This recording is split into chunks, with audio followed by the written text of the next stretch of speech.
জন্য সবসময় রাজপথে সরব থাকি। আজকে মিডিয়ার ভাইয়ের যারা আছেন সবাইকে আমি ধন্যবাদ জানাই। আপনারা আমাদেরকে সবসময় সার্বিক সহযোগিতা করে যাচ্ছেন। আজকে আমরা দুপুর 12টা পর্যন্ত সময় দিলাম। আমাদের আজকের দাবি হলো আমরা মাননীয় শিক্ষা উপদেষ্টা মহোদয়ের সাক্ষাৎ চাই। আপনারা জানেন গত 19শে সেপ্টেম্বর আমরা আন্দোলন করেছিলাম। সেই দিন আমাদেরকে সচিবালয়ের পক্ষ থেকে ডাক দেওয়া হয়েছিল এবং সচিবালয়ের কর্মকর্তারা আমাদের কাছ থেকে প্রস্তাবনা নিয়েছিলেন, কিন্তু সেই প্রস্তাবনা ছিল একটা চরম ফাঁকিবাজি। আজকে আমাদেরকে যে বৈষম্য, সেই বৈষম্য আরো বাড়িয়ে দেওয়া হচ্ছে। এই ফাঁকিবাজি আমরা করতে চাই না।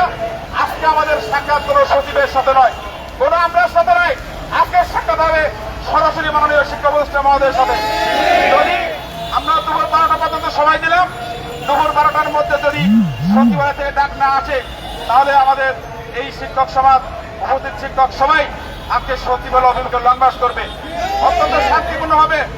আমরা চাই আমাদের প্রতিনিধি দল মাননীয় শিক্ষা উপদেষ্টা মহোদয়ের সাথে সাক্ষাৎ করবে এবং আমাদের দাবিটি উনি মেনে নেবেন।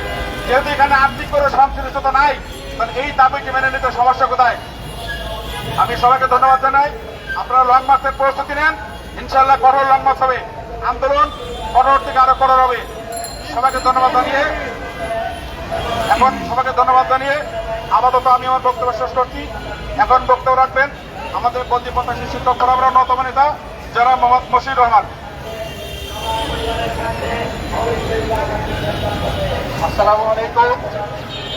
আপনারা সবাই জানেন আজকে আমরা ইতিহাসে সনদপ্রাপ্ত শিক্ষক সংগঠন বদলির দাবিতে একত্রিত হয়েছি।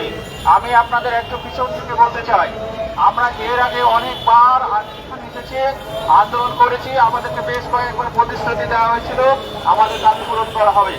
লাস্ট গত 19শে জানুয়ারি 2025 সালে আমরা এখানে অনেক শিক্ষক নিয়ে হাজির হয়েছিলাম। সেদিন আমাদের কাছে বলা হয়েছিল আপনারা একটা প্রস্তাবনা জমা দিবেন, আপনাদের দাবি আমরা পূরণ করব। কিন্তু আমরা প্রস্তাবনা জমা দেওয়ার পরও দেখা গেল আমাদের দাবি পূরণের কোনো পদক্ষেপ নেওয়া হয়নি। আমাদের সাথে এক প্রকার বর্ণামি করা হয়েছে।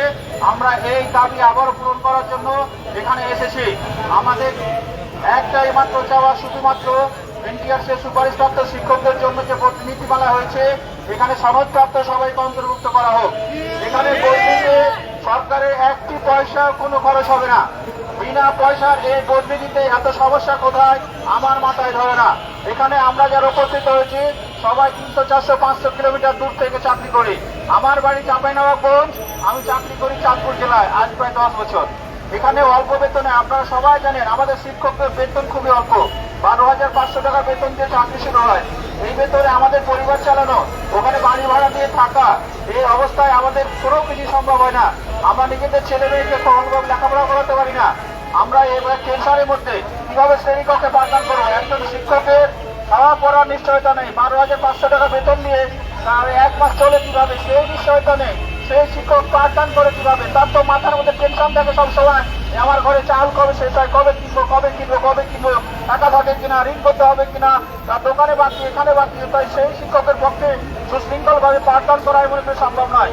তাই আমাদের যে পাঠদানে মনোযোগী করতে চাই, আমরা সুস্থভাবে পাঠ দিতে চাই। আমরা শিক্ষক, আমাদের প্রধান দায়িত্ব হচ্ছে ছাত্রছাত্রীদেরকে পাঠদান করা। কিন্তু এই বদলি না থাকার কারণে আমরা যারা দূরবর্তী আছি, দূরে দূরে চাকরি করছি, তারা সেভাবে মনোযোগ দিতে পারি না। আমাদের আত্মীয় স্বজন কেউ মারা গেলেও আমরা শেষবারের মতো জানাজায় উপস্থিত হতে পারি না। খুবই দুঃখের বিষয়। অনেক সময় দেখা যায় আমাদের পরিবারের কেউ অসুস্থ হলেও আমরা তার পাশে যেতে পারি না। এখান থেকে যেতে যেতে যে টাকা খরচ হয় সেই টাকা আমার বেতনেও হয় না। তাই আমি দাবি জানাচ্ছি আপনাদের সকলের পক্ষ থেকে, আমাদের এই বদলি প্রত্যাশী গ্রুপের আমি একজন শিক্ষক হয়ে দাবি জানাচ্ছি অবশ্যই আমাদের এই দাবি মেনে নেওয়া হোক। না হলে আমাদের পূর্ব ঘোষণা অনুযায়ী দুপুর 12টার পরে সচিবালয়ের উপলক্ষে লং মার্চ হবে। আজকে যদি আমাদের দাবি পূরণ করা না হয়, দাবি আমরা কঠোর থেকে কঠোরতর করবো। আন্দোলন বেগবান করার জন্য যা করার আগে আমরা তাই করবো। আজকে দাবি পূরণ করেই ছাড়বো ইনশাল্লাহ। আপনারা শুধু আমাদের সাথে থাকুন, আমাদের সাহস দিবেন। মিডিয়া ভাইদেরকে অনুরোধ করছি আপনারা আমাদের সাথে সহযোগ নিয়ে হাত বাড়িয়ে দেবেন। আমি বলতে চাই এবারে দাবি পূরণ না হলে আমরা মিথ্যা আশ্বাসে আর বাড়ি ফিরে যেতে চাই না। আমরা সরাসরি শিক্ষা উপদেষ্টার সাথে সংলাপ করতে চাই। উনি আমাদের পরামর্শটা কেন শুনছেন না? যেখানে শুধুমাত্র সুপারিশপ্রাপ্ত জায়গায় সনদপত্র দিলেই হয়ে যায়। আমাদের সবার তথ্য এনটিআরসির কাছে জমা আছে, মন্ত্রণালয়ে জমা আছে, কোনো ধরনের কোনো ঝামেলা নেই। এত বৈষম্য সৃষ্টির কোনো কারণ নেই। বৈষম্যহীন সরকার, বর্তমান সরকারকে বলা হয় বৈষম্যহীন সরকার। এই সরকার নতুন করে শিক্ষকদের মধ্যে এমনিতে অনেক বৈষম্য রয়েছে, সরকারি বেসরকারি, তারপরে নতুন করে আবার বেসরকারি শিক্ষকদের মধ্যেও বেসরকারি সুপারিশপ্রাপ্ত কমিটি নিয়োগ করতে এভাবে বৈষম্য সৃষ্টি হচ্ছে, ইয়া আবার মোটেও আশা করতে পারি না। বৈষম্যহীন সরকারের কাছে আমাদের একটাই চাওয়া, এই বৈষম্য নীতিমালা সংশোধন করে আমাদের সবাইকে বদলি দায়িত্ব নিয়ে আসা হোক। কমপক্ষে আমরা যারা এনটিআরসি সনদধারী তাদেরকে বদলি দাবি আমি জানাই। আর এই বলে আমি শেষ করছি, আমি আর কথা বলছি না। আসসালামু আলাইকুম।